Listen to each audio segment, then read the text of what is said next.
Thanksgiving at the Carter family estate in Greenwich, Connecticut, was always an event. Crystal chandeliers, imported wine, catered food from Manhattan's finest restaurants. Mom treated it like a performance where everyone had a role to play. My role apparently was the disappointment. I'd driven up from New York City that Wednesday afternoon, hitting traffic on I-95 for 2 solid hours. My phone kept buzzing with work emails. Our Q4 numbers were exceeding projections, the Fortune photoshoot from last month was being finalized, and our Series C funding had just closed at a $380 million valuation. But none of that mattered as I pulled up to the house in my Tesla Model 3. Not the flashy one. Just the standard range. It did what I needed it to do. My brother Derek's Range Rover was already in the circular driveway. So was Dad's Mercedes S-Class and Aunt Patricia's Jaguar. I grabbed my overnight bag and headed inside. Sophie. Mom appeared in the foyer wearing a cream-colored cashmere sweater set and pearls. She looked me up and down with barely concealed disappointment. You're wearing that? I glanced at my outfit. Dark jeans, a black turtleneck and ankle boots. Hi Mom. Happy Thanksgiving. We have guests arriving in an hour. The Hendersons, the Marlows, the Chens from Dad's firm. Couldn't you have worn something more professional? I'm comfortable. She sighed the way she always did when I failed to meet her expectations. Well, at least come say hello to your father. He's in the study with Derek. The study smelled like leather and expensive scotch. Dad sat behind his mahogany desk. A partner at a white shoe law firm, he'd made his career representing Fortune 500 companies in mergers and acquisitions. Derek stood by the window, drink in hand, looking every inch the successful investment banker in his tailored suit. Sophie, Dad said without looking up from his laptop. How's the drive? Fine. Traffic wasn't too bad. Derek turned, smirking. Still driving that little Tesla? I thought you'd have upgraded by now. It gets me where I need to go. Barely. What's the range on those things? Like 250 miles. He swirled his scotch. I just picked up the new Range Rover. 400 horsepower, custom interior. That's a real car. Congratulations. How's the startup going? He said, startup, the way some people say, adorable. It's going well. Still doing that payment processing thing? What was it called again? PayBridge. Right. PayBridge. He shared a look with Dad. You know, my firm just advised on a fintech acquisition. Real company, $2 billion valuation. That's the kind of scale that matters in this industry. I'm aware. You really should think about getting a real job, Sophie. Goldman is always hiring. I could make a call. I'm good, thanks. Mom appeared in the doorway. Guests are arriving. Derek, go help your father greet them. Sophie, try to look enthusiastic, please. Thanksgiving dinner was exactly as excruciating as I'd anticipated. 14 people crammed around Mom's extended dining table. My parents, Derek and his wife Amanda, Aunt Patricia and Uncle George, my cousin Jennifer, and various family friends who'd known me since I was in braces. The conversation flowed through the usual topics. Dad's latest big case, Derek's promotion to managing director, Amanda's pregnancy announcement, Q's squealing and congratulations, Jennifer's engagement to a Harvard-educated surgeon. Then Mrs. Henderson turned to me with a kind smile. And Sophie dear, what are you up to these days? Still in New York? Yes, still in the city. She's doing a startup, Mom interjected quickly as if trying to get past an embarrassing topic. Some sort of online payment company. How interesting, Mrs. Henderson said. Like Venmo. Similar concept, but we focus on business-to-business payments. We help companies manage cash flow, process invoices and optimize payment timing. Derek laughed. She makes it sound so legitimate. It is legitimate, I said quietly. Sophie, honey. Mom set down her wine glass. Can we please not do this tonight? It's Thanksgiving. Do what? Talk about my company? Your company. Derek made air quotes. Mom's right. It's embarrassing. The table went quiet. Uncle George looked uncomfortable. Aunt Patricia suddenly became very interested in her cranberry sauce. Excuse me, I said. Come on, sophomore. Derek leaned back in his chair, warming to his subject. He'd had 3 glasses of wine and was feeling bold. We're family. We can be honest with each other. What you're doing isn't a real business. It's a hobby that's gone on way too long. Derek, Amanda said softly, touching his arm. He waved her off. No, someone needs to say it. You've been doing this for what, 5 years now? And what do you have to show for it? You live in a tiny apartment in Brooklyn. You drive a base model Tesla. You dress like you shop at Target. Derek, that's enough, Dad said, but without much conviction. Is it? Because I'm tired of watching my little sister embarrass this family. The Hendersons are here. The Marlows. The Chens from Dad's firm. What are we supposed to tell them? Oh yes, our daughter plays entrepreneur with her little internet company. Mom nodded. Derek has a point, Sophie. This has gone on long enough. I set down my fork carefully. What exactly has gone on long enough? This pretending. Mom gestured vaguely. Sweetie, we love you. But you're 33 years old. You need to face reality. Your business is fake. It's time to stop embarrassing us and get a real job. The words hung in the air like a slap. Fake, I repeated. You know what I mean. You don't have an office. You work from coffee shops in your apartment. You've never shown us any financial statements, any proof that this company is actually making money. For all we know, you're living off credit cards and pretending everything is fine. I'm not living off credit cards. Then show us the numbers, Derek challenged. What's your revenue? Your profit margin? How many employees do you have? I have 340 employees. He snorted. 340 employees. Sure. And I'm the King of England. Derek, Dad said again, more firmly this time. This isn't appropriate dinner conversation. Why not? Because it's uncomfortable? Someone needs to tell Sophie the truth. Her fake business is embarrassing. She's embarrassing. And I'm sick of pretending otherwise.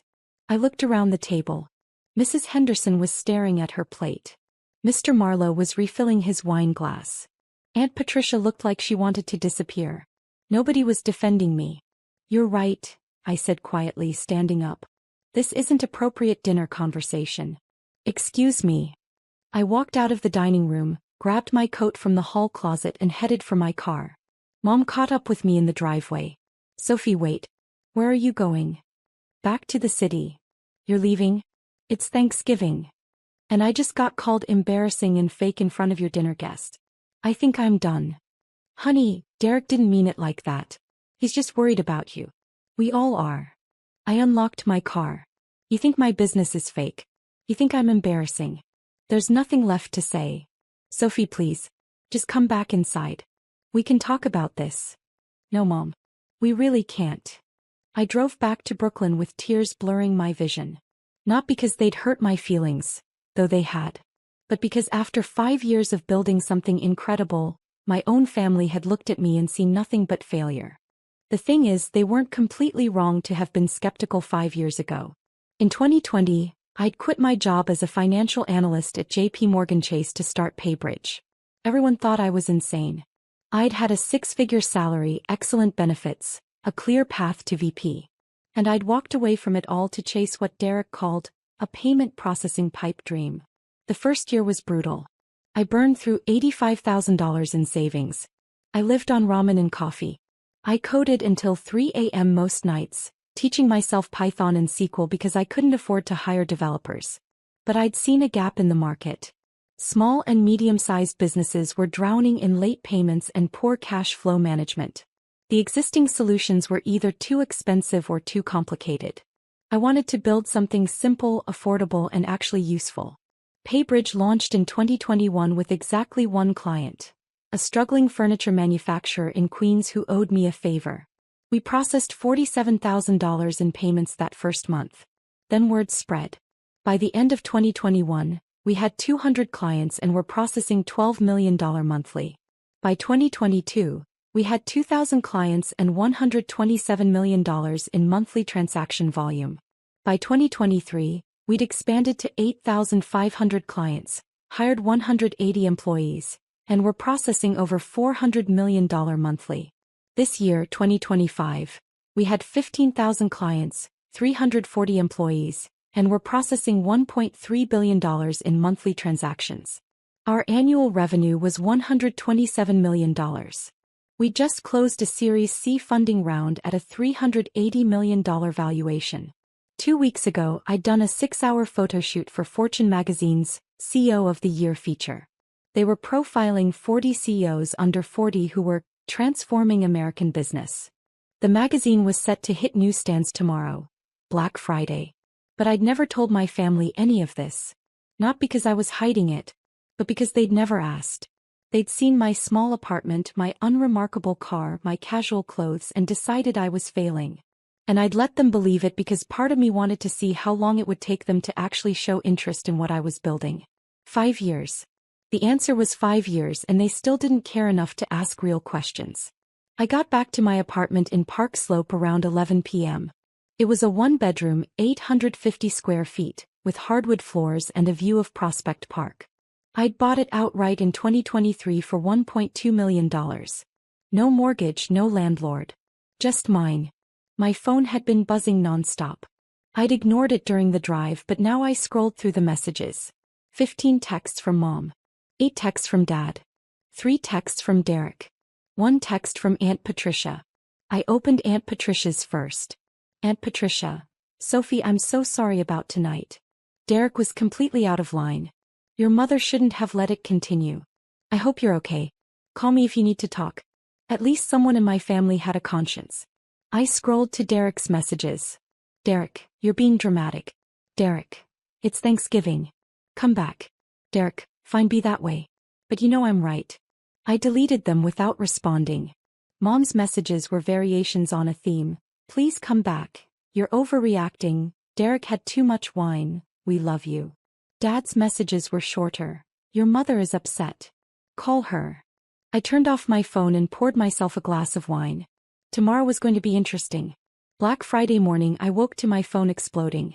I turned it back on at 7 a.m. to check work emails, and immediately the notifications started flooding in.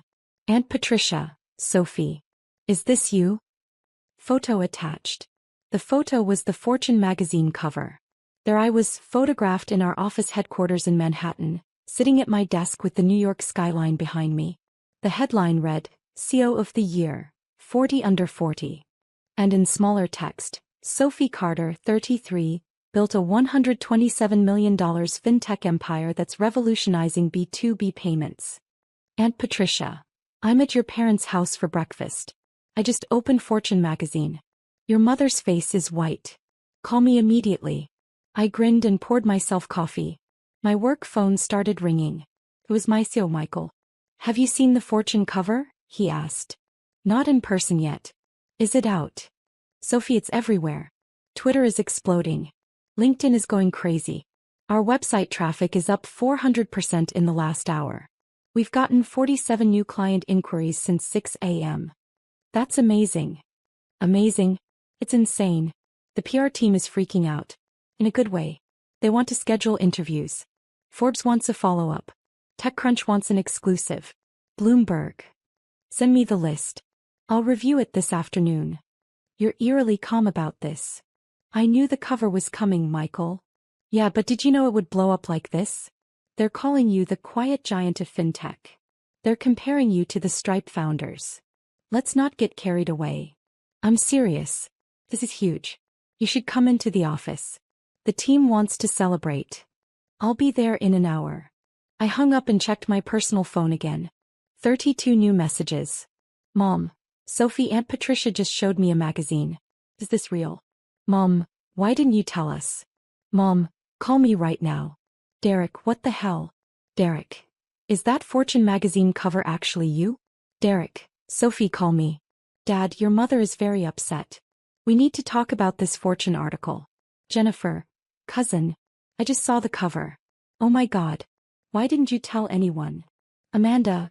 Derek's wife Sophie, I'm so proud of you. That cover is incredible. Derek is processing. Call when you can. I ignored them all and got ready for work. The PayBridge offices occupied the 14th and 15th floors of a building in Midtown Manhattan. Glass walls, standing desks, a full kitchen, and a view of Bryant Park. We'd moved here in 2023 when our team outgrew our previous space in Brooklyn. When I walked in at 9 a.m., the entire office erupted in applause. There she is. Michael shouted. CEO of the Year. Someone had printed the Fortune cover and blown it up to poster size. It was hanging in the main conference room with a banner that read, "We always knew." My head of engineering, Lisa, handed me a mimosa. "You're a celebrity now. How does it feel?" "Surreal." "Surreal? Sophie, you're on the cover of Fortune magazine. With your revenue numbers. Your valuation. Your face. This is going to change everything." She wasn't wrong. By noon, we'd received 200+ client inquiries, 15 interview requests, and a dozen invitations to speak at conferences. Our investor relations team was fielding calls from VCs who suddenly wanted to talk about our Series D plans. The publicity was overwhelming. And perfect. At 2 p.m. my personal phone rang. I'd been expecting this. "Hi, Mom. Sophie Marie Carter." Her voice was shaking. "I am sitting here with Aunt Patricia and she just showed me a Fortune magazine with your face on the cover. Is this some kind of joke?" "It's not a joke. It says you run a $127 million company. It says you have 340 employees. It says you're revolutionizing the fintech industry." "All true. Then why?" Her voice broke. "Why didn't you tell us?" "You never asked, Mom." "That's not fair. You never said." "I tried to. Multiple times. But every time I mentioned PayBridge, you dismissed it. You called it a hobby. Derek called it embarrassing. You literally told me last night that my business was fake." Silence. "Is Dad there?" I asked. "He's reading the article right now. Sophie, this says you raised $85 million in funding. It says you're processing over $1 billion in transactions monthly. How is this possible?" "Because I'm good at what I do." "But you live in a tiny apartment. You drive a regular car. You dress so casually." "I live in an 850 square foot apartment in Park Slope that I own outright. I drive a Tesla because it's efficient and reliable.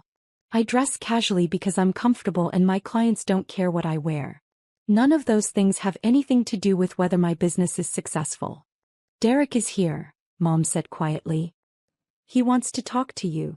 "I don't want to talk to Derek." "Sophie, please. He feels terrible about last night. Put him on." There was rustling, then Derek's voice. He sounded different. Subdued. "Sophie, I don't know what to say." "Then don't say anything." "I'm sorry. About last night. I was drunk and stupid and completely out of line. You called my business fake. You called me embarrassing. In front of Mom and Dad's friends." "I know. I'm an idiot. I had no idea. None of us did. Why didn't you tell us?" "I tried to, Derek. Every time I came home I talked about PayBridge. But you never listened. You heard startup and decided I was failing. You never asked about revenue or clients or growth. You just assumed." "You're right. I did assume. And I was completely wrong." He paused. "The article says you're processing $1.3 billion monthly. That's more than my entire division at the bank handles." "I know. It also says you turned down acquisition offers from JP Morgan and Goldman Sachs." "I did. 3 times from JP Morgan, twice from Goldman. They wanted to buy PayBridge for $200 million, $290 million, and $380 million respectively. I said no every time." "Why?" "Because we're worth more than that. And because I'm not building this company to sell it. I'm building it to last." Derek was quiet for a long moment. "I'm proud of you, Sophie. I should have said that years ago.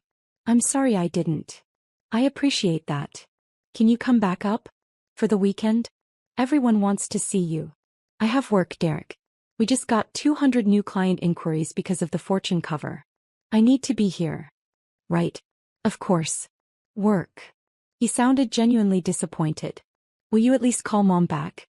She's devastated that she didn't know." "I'll think about it." I hung up and turned off my phone. The weekend was a blur of interviews, client calls, and team celebrations. By Monday, the Fortune cover had been shared over 50,000 times on social media. We'd gotten 800+ client inquiries and hired a dedicated PR firm to manage the media requests. Monday afternoon, a flower delivery arrived at my apartment. 24 white roses with a card. "Sophie, I'm so sorry. We should have believed in you. We should have asked. We should have known. Please forgive us. We love you. Mom, Dad, and Derek." I put the flowers in a vase and didn't call them back. Tuesday a package arrived. Inside was a handwritten letter from Mom. Dear Sophie, I've spent the past 4 days reading everything I can find about PayBridge. The Fortune article, the TechCrunch features, the Bloomberg coverage, the case studies from your clients. I've watched your keynote speech from FinTech Summit 2024. I've read the Glassdoor reviews from your employees, all overwhelmingly positive. I'm ashamed that I had to learn about my own daughter's success from a magazine. You were right at Thanksgiving. We never asked. We saw what we wanted to see, a struggling entrepreneur who needed our guidance. We never looked deeper.